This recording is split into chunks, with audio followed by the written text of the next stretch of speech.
Hi everyone. Uh, Oh, yeah, hello, nice to see you again.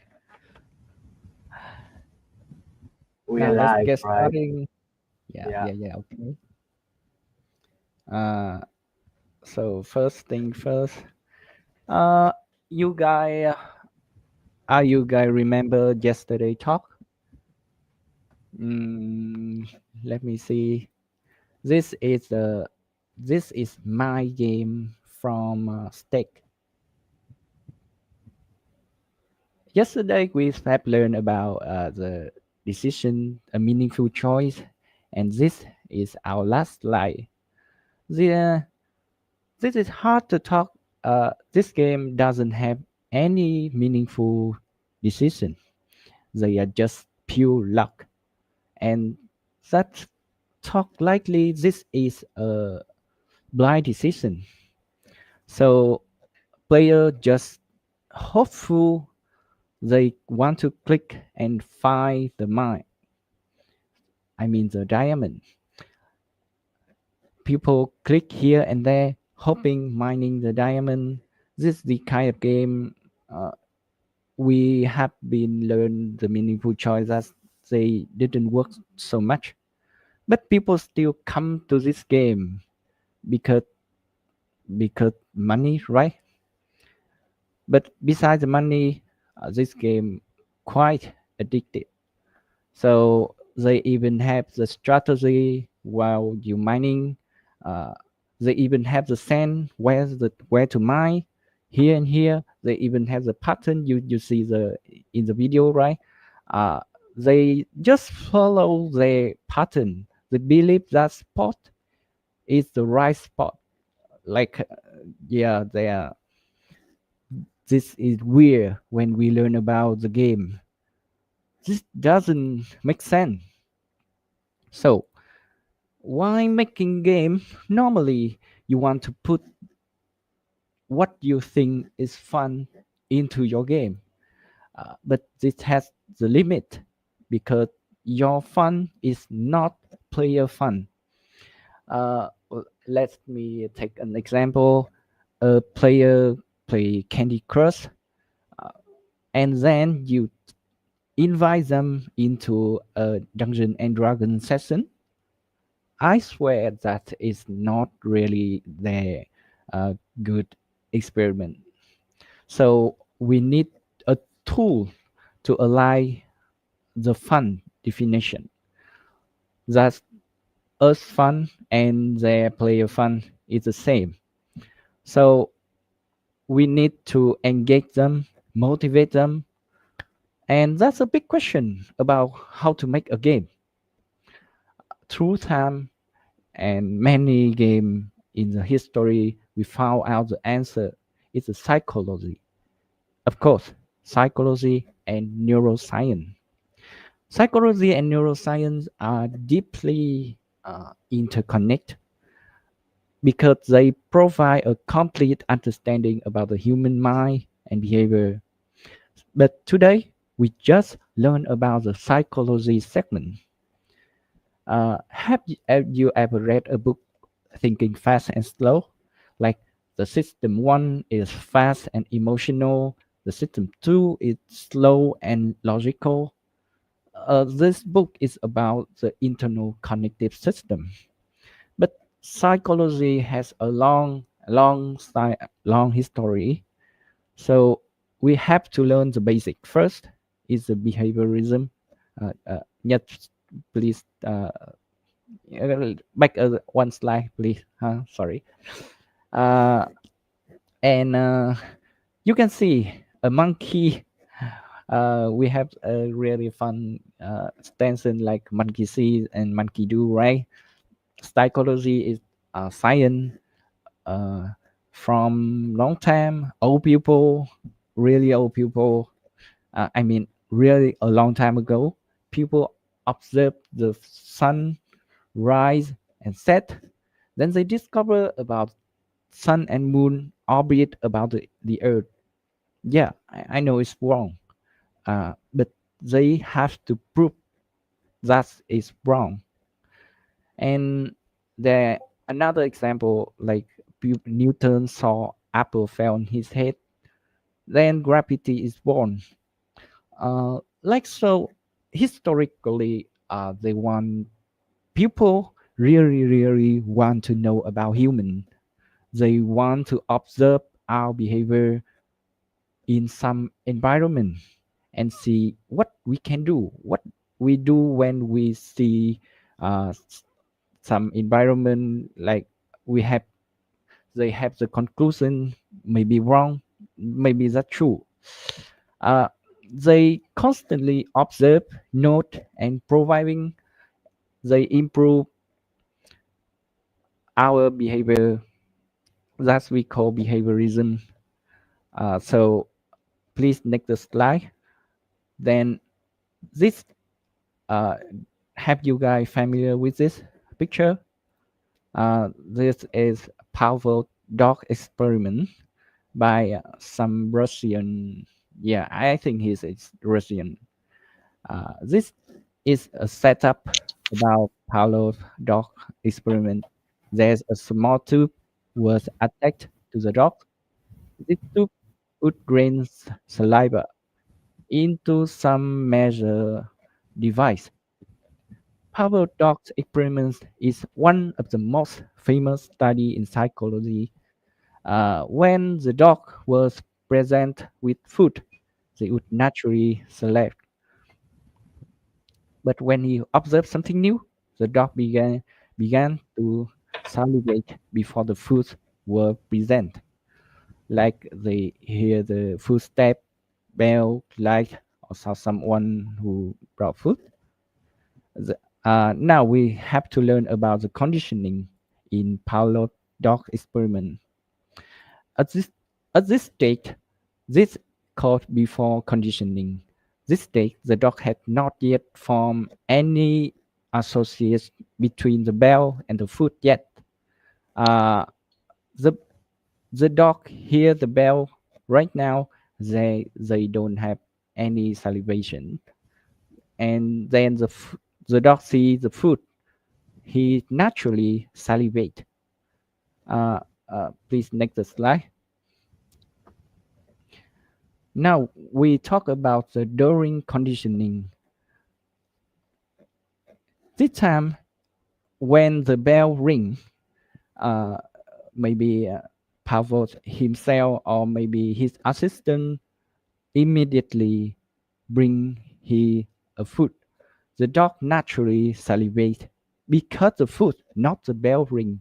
But after enough repetition, oh sorry, after enough repetition, the dog begin to anticipate the food when it hears the bell, even before the food arrive. So this means the dog is learning. This called classical conditioning. So please remember this term right. Classical conditioning. Now the next slide is about yeah. Have you are you hating your alarm song? There's a saying that the easiest way to make you hate a song is making it your alarm. This is how classical conditioning work. Uh, I do hate that sound too because when I hear that sound, I need to go to work. So by pairing certain stimulus with the music, we can get the same reaction when hearing the music, even there's no stimulus. And that is only beginning. Uh, we have another experiment following Pavlov's work.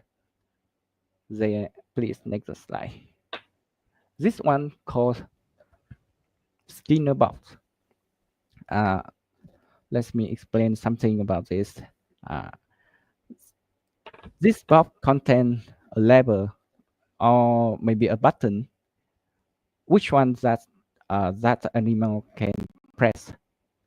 A food dispenser that release the treat for the animal. The speaker acts as a cue or signal like the bell from previous experiment. then an electrified floor.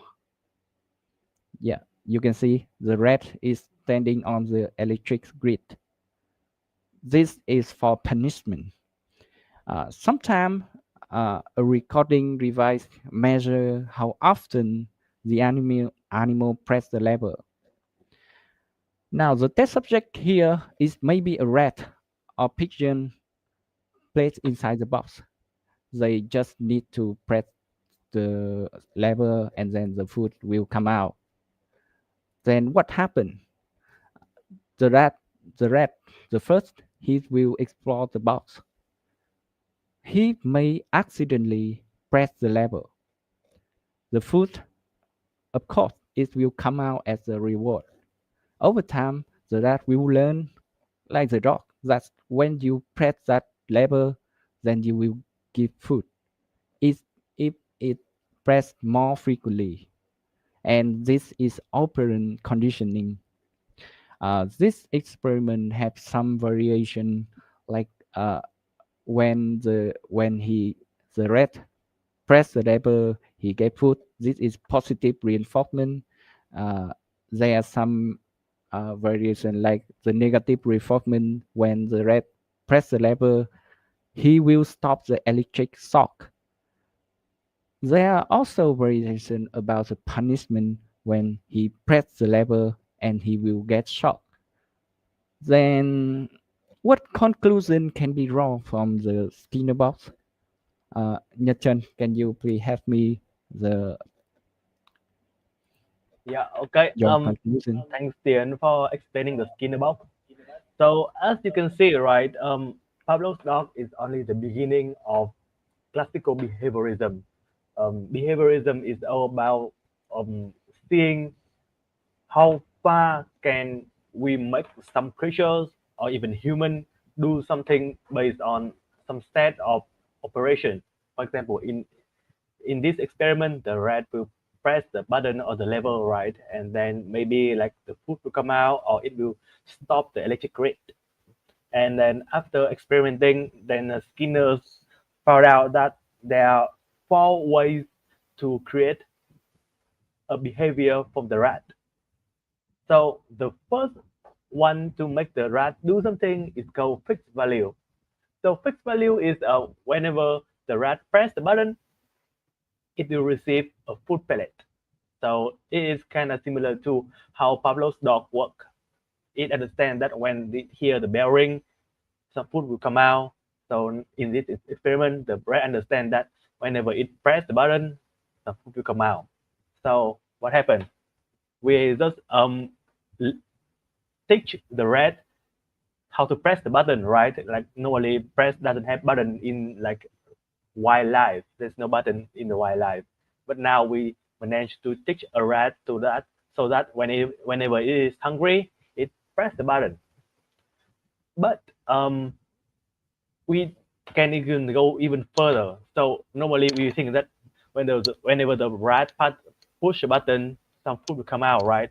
But since it is like fixed value, the value can be like any number. So maybe for example, the rat has to press like 5 times and one food come out. It press another 5 times and another food come out. Skinner has observed and see that like with fixed value, the behavior will be encouraged, will be act in the time of needed. But after that, it stops. Similar to like how when you are hungry, you will eat, right? When you're hungry, you will find something to eat. So in this experiment, whenever the rat is hungry, it will press the button. It will press like precisely the amount needed to have the food. So if it takes like one button press to have the food, and the rat is hungry, it will press once, and it will have the food. It is not hungry anymore, and it won't press the button anymore. If it needs to press the button 5 times, then it will press precisely 5 times, get the food, and then it's done. But then Skinner thought about how can I make the rat press button more time, and then we will have um, another thing which is called fixed interval. But first, let me give you an example of how fixed interval work. Okay, so for example, this here is a meme image about like how easy video game puzzle is, right? So as you can see, a there's like a string of numbers here, 3944. And as you can see on the keypad, there are some numbers that are one down. Those are 3, 4, and 9. And from this number over here and from the one keypad, you can um, safely deduct that the password for this one would be 3944, right? But why are these number is one out, but the other numbers will it's not? So for example, if we want to make a game that the player has to press all the button, right? Then this is not optimal at all because the player only press one, two, three buttons. And if we count the pound sign for entering, that will be 4 buttons. Why? Because the player only need to press precisely how many times they and it is needed to enter the house.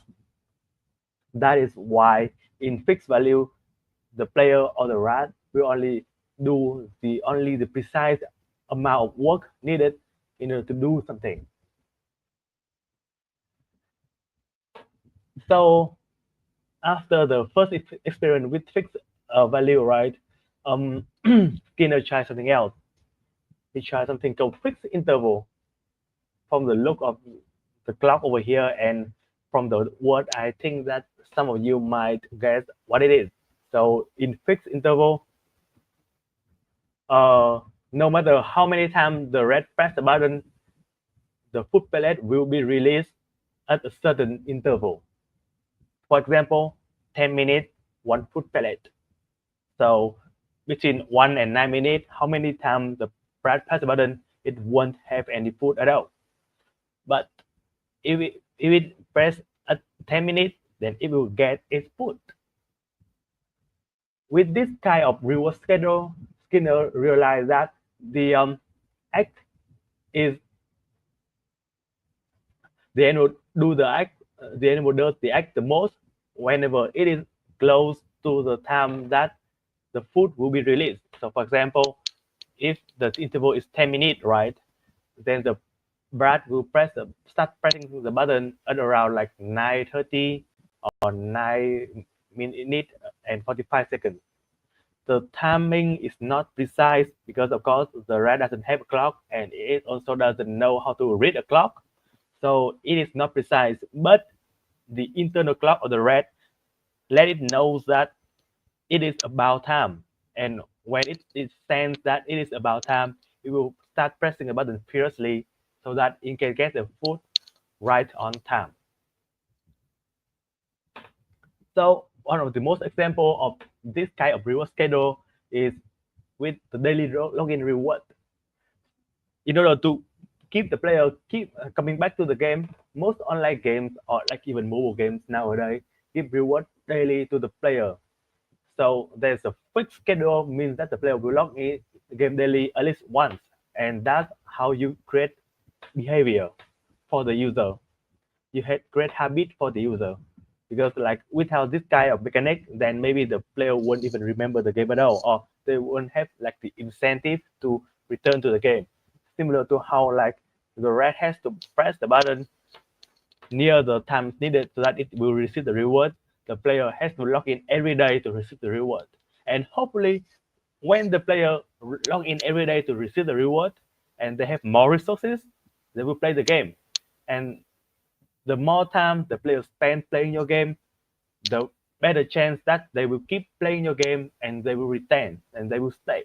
And whenever they stay, you can be more hopeful that they will pay. So first step is keep the player engaged so that they return to the game. The second step is make them pay because if they don't stay in your game, then they won't pay, right? And in order to make them stay in the game, you have to create an incentive so that they will return to your game. And daily reward is like one of the most basic example of how you can create some sort of schedule so that you can create this kind of behavior for the player.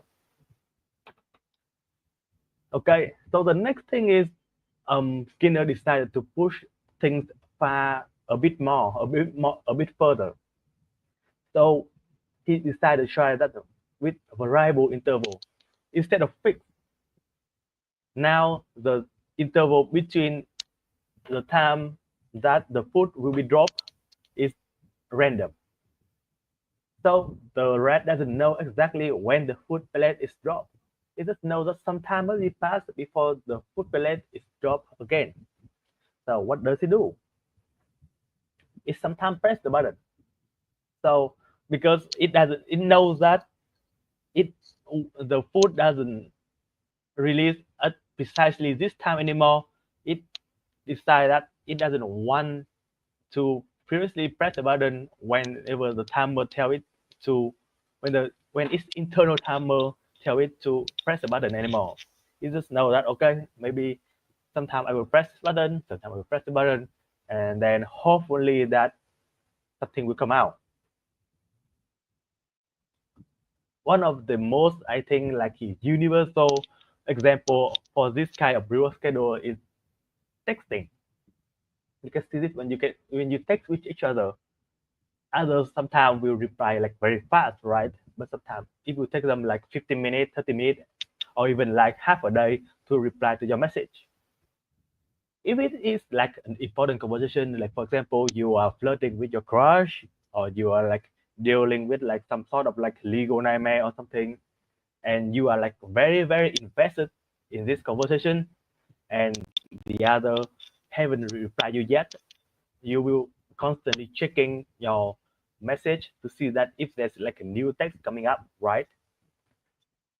So with this kind of reward schedule, it will make you remember that, and then sometimes you will check that to see that it is it is available yet, it is available yet, it is available yet. So that is like a question that keep popping up in your mind, but it is not something that is constantly on your mind because you know that you can't control it. You have to wait. But wait for how long is something that depends on each person. And finally, for the last reward schedule, it will be variable value. So in this kind of reward schedule, the mouse doesn't even know how many button presses will release the food pellet. So what will it do? It clicks on the button furiously, and when it has the food pellet, it keeps pressing the button and hold. So this creates a new behavior that we haven't seen in other three kind of reward schedule. In this kind of reward schedule, the mouse is afraid that it won't be able to have more food pellet anymore because it knows that how it doesn't know how many times and how many button press needed to have the food pellet anymore. Even with a variable interval, it knows that some time must be passed before it receives a new one. But it will have a new one. And since hunger is not like immediate, right? Whenever the rat ate something, whenever that eats something, it is full, and sometimes must be passed until it is hungry again. So the rat doesn't care about that. But for variable value, it takes like conscious effort in order to have the food pellet, and the rat doesn't know how much effort needed for the next time to have the food pellet. So it decided to press the button as many as possible to have as much food as possible so that it feels safe. And you can see it everywhere in like current video games. For example, loot box. This is like the loot box in Overwatch. Loot box is one type of variable value because whenever you open the loot box, you don't know what you're gonna get, right? For example, in this GIF, you can see that this player have like one purple loot, three blue loot, and one white loot. So pretty lucky, right? But maybe in other times it won't be so lucky. Maybe you will only get like one blue loot and three white loot. So you will never know what is the value of the loot box until you open it. And that makes you want to open even more loot box so that you can earn even better price. Because what keep this loot box interesting is that you don't know the value of it. And here is the graph comparing different type of reward schedule. So the first one we talk about the fixed ratio, right? You can see that the response is very spread out and evenly spread. Whenever the rat is hungry, it press the button, and when it press the button, it receives the reward, right? So response increase, and then it gets the food, and then there's no response because the rat is full. It doesn't press the button anymore. And then whenever it's hungry, it press the button, it receives the food, and then it doesn't press the button anymore. And it goes on and goes on and goes on like that. For fixed interval, since that the rat doesn't have a clock and it doesn't know how to read a clock, whenever it senses that it is hungry and when it senses that it is time the food is released, it will start pressing the button. That's why you can see that the response is curved here. So it goes kind of flat, right? Because the rat feel that the time is not right. And when the rat feel that it is the right time to press the button, it will start pressing the button more and more and more and more until it receives the food, which is when the food pellet is released. Okay, so for variable interval, it will sometimes press the button. So the response is consistent, but it's not very high because it knows that some time must be passed until the food is released. So there's no point of pressing the button furiously. So it will just sometimes press the button and then at the time press the button and then at the time press the button just to make sure that okay, so this is the right time that the food is released. And since it's a variable, right, you can see that during the time axis, the food is spread out, not evenly, because it is a variable. Like whenever the food is released, it's totally random. And for the last part, with the variable ratio, you can see that the response is like way up high compared to the other three type of reward schedule because the rat has to keep pressing and pressing and pressing the button so that it can get the food. So the rat will keep pressing a button a lot of the time during a short amount of time. And it will keep pressing even though that it has the food so that it can be sure that it has enough food. So what can we wrap up from this chat? If you want to make your game interesting or not actually interesting, if you want to make your game engaging, then remember to include some sort of variable ratio in your game. Back to the first example that Tian has talked about mine, that game also had variable ratio because in that game, right, you don't know how many diamonds you're gonna mine. That is one part of like the key mystery when playing the game. And you can only know when you click on the button to mine to see if beneath that square it is like a square or it is like a bomb or a diamond. So each time you press the button, it is kind of like a coin flip between okay, is it diamond or is it mine? Of course, there's there's like a ratio to it. There's odds to it. Like if there's no mine, there's no bomb on the field, right? Then there's a higher chance that you will get the diamond. But to the player's eyes, the chance of getting diamond or the bomb is just 50-50. Either you get the diamond or you get the bomb. And that is the variable ratio. Because if you get diamond, then your value just shoot up. But if you get the bomb, then you lose everything. And when you put it in a game with a stake that high, then it will create like a very strong emotional response from the player. And what happens when you create that kind of strong emotional response from the player? They keep playing, they keep pressing the button, similar to like how the mouse would do. It keeps pressing the button because it want to have more food pellets, similar to like how the player keep pressing the button because they want to earn more money. And yeah, I think that's it for today. Thank you for coming. That is gamers psychology. And here right now is the question and answer session. Does anyone have any questions?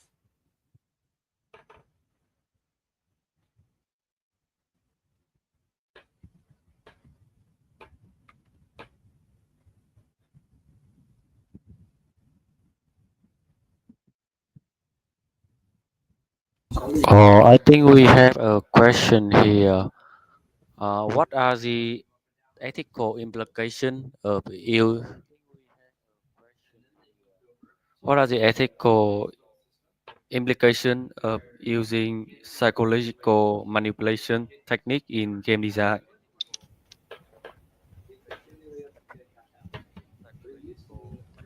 Ethical. Mhm. I think not just about game, but the entire industry, anti-consumer industry, have their psychological tricks. Even scammer, they use psychological tricks pretty much. That's why I think it's okay since people have a very strong defense against these tricks. Not all games that require daily login are good. Maybe people think they are boring. If you are a child, you may addict to into these. But I think no, it's not that long. Uh, this psychological trick is just contribute a minor part. The bigger one, I think, which makes our game win the market, is the gameplay and the content inside it. So we don't have to think about the ethical or moral yet for now.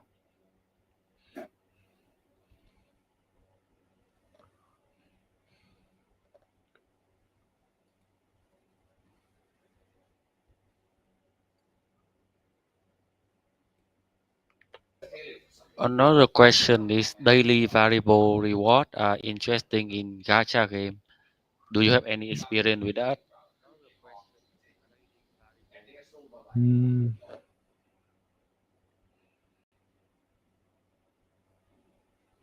What do you mean, like in any reward in They gacha game? Because like, is it something like you have a free roll every day, something like that? like a 10 roll every day. Yeah, like if it is like free roll every day, then it does two things. So one thing is still fixed interval reward, right? You log in every day and then you get some reward. So it will uh, make sure it is a mechanic that make sure that the player will log into the game. And the second thing is, and I think this is like even more effective, is that it let the player get into the rhythm of playing the gacha. So and it will create like the behavior for the player. It's similar to like how Pablo's dog work. Every day you log into the game, right? And then you do your free roll. You roll your free roll, and then your free roll runs out, right? And then you have a habit of rolling every day. And then at some point you will feel that the free roll is not enough anymore. And then you start to spend money to buy gems or currency so that you can buy even more roll, so that you can roll even more. So it is something that is kind of like an entry drug, something like that, to keep you Mhm. hooked.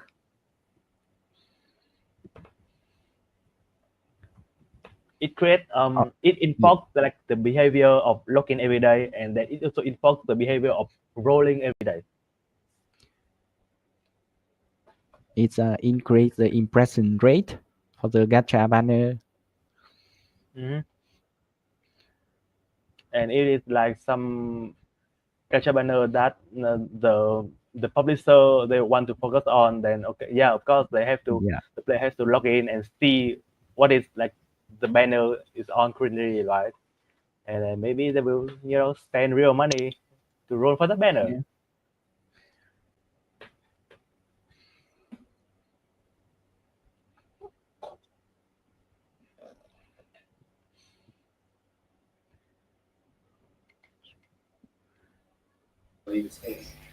Thank you, Gambo, for studio for great question. Uh, Let me know if like anyone have any more question.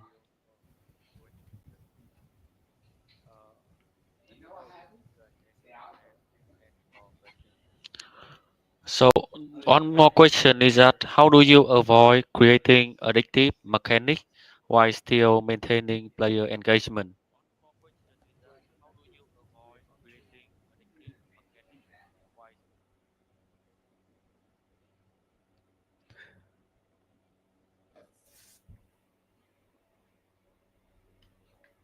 This has the same. And yet, have any idea? Yeah, avoid create addictive mechanics. Yeah, this is so for the ethical or moral, right? It is pretty hard to say because Yeah. mm, if the player is engaged, then in some way you can say that they're Then addicted, right? yeah, and Then that it is, is somewhat to say that your game is success because you create an addictive mechanic. yeah. Yeah, I mean, like, of course, some responsibility has to fall onto the player because they have to have like self control self because like control. we can't be like their parents, like we can't be everyone parents. But of course, there can be some sort of like a mechanic to ensure that the player won't like getting too addicted to the game. I think it is pretty hard to say because it depending on the kind of mechanic, but we can always put some sort of like limit into the game so that the player won't be able to like interact with that system like too many times in a day, and they have to wait, and that is also something that kind of like make them feel less addictive. I hope. You mean a rule in China when the people under 18 must not play more than I don't 180 minutes a know. day? Yeah, something like that. It's not something like that. It's something like like it is the government required it. But for the developer, then maybe we can have something like they will have they don't have enough energy or something, or they don't have enough resources to do something for the day, right? And you won't let them buy the resources, but like most of the time the dev will sell them, like we happily sell them to the players and keep them being addicted. But if we are being like responsible here, then we can just cut them off the supply so that they won't be able to do anything with the game anymore, and that might help with the addiction a bit.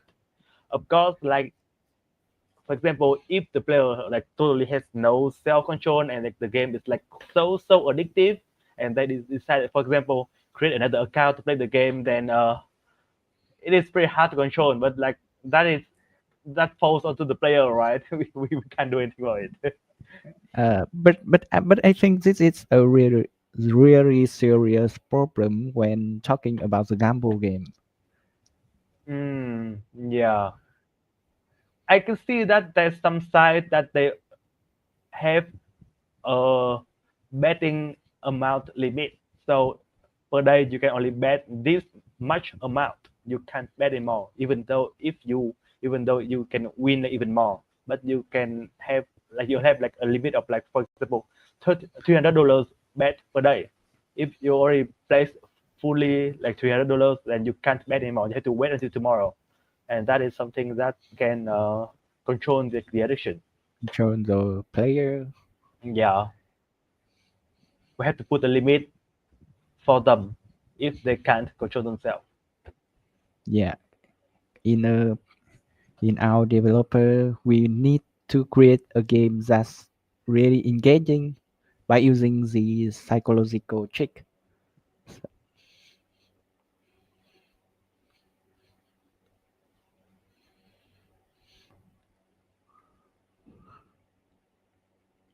If there's any other questions,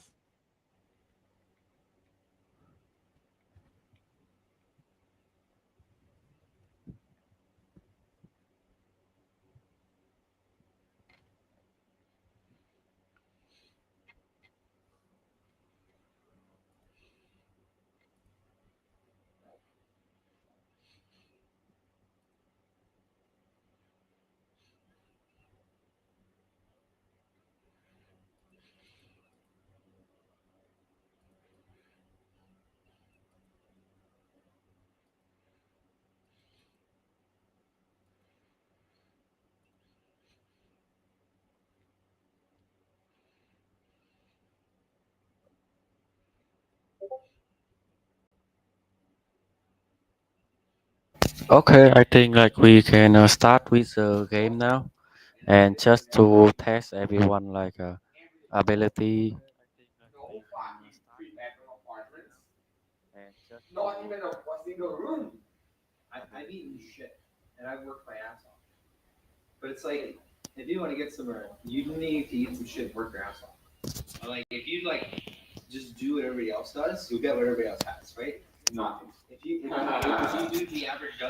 Oh shit! I'm sorry for the background of me. Like people are cursing too much.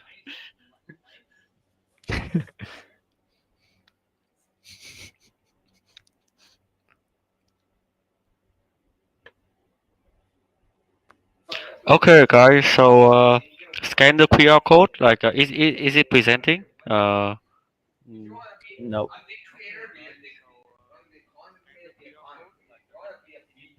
Oh no, it's not.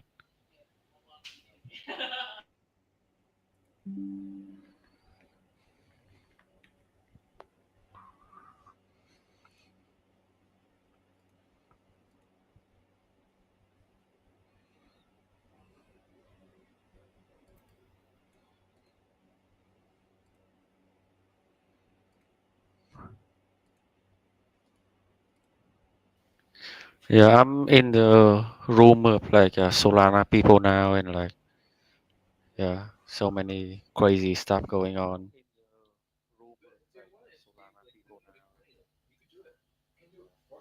Okay, so anyway, let's scan the QR code if you want to join this quiz, and anyone win, I will tip like $5 and send check to your wallet.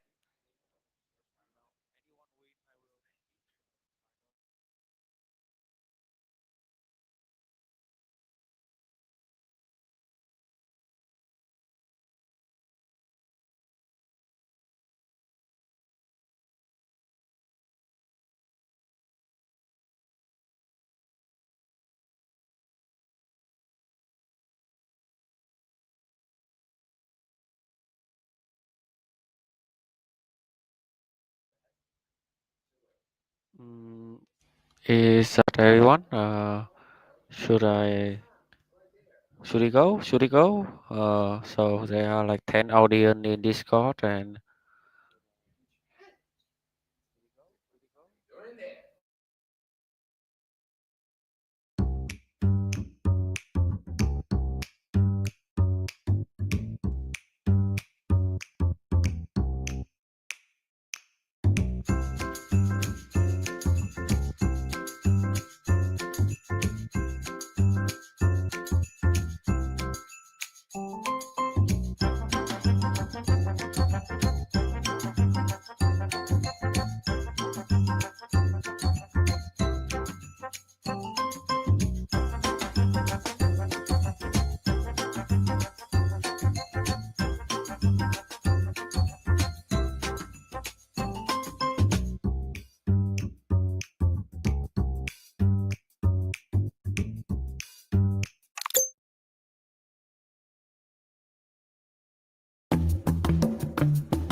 okay, next question. We have 5 questions here, so let's. Okay, next question. We have 5 questions here, so let's.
Okay, so you congratulations.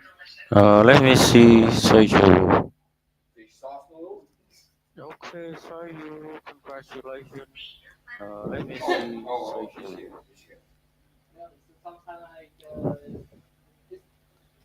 I mean, okay, I'm gonna go pick up Pac. We got one more party member. You can go So yeah, thank you for everyone for joining in. I will. I will. I have a superior friend here. Okay. Anyway, so you, I will connect to you and give you your reward for today, like a winning question. And see you tomorrow. We will come back with more prize and more reward, beer. and more beer and whiskey and bye everyone. Okay, thank you everyone for joining today. Bye everyone. Hi, bye everyone.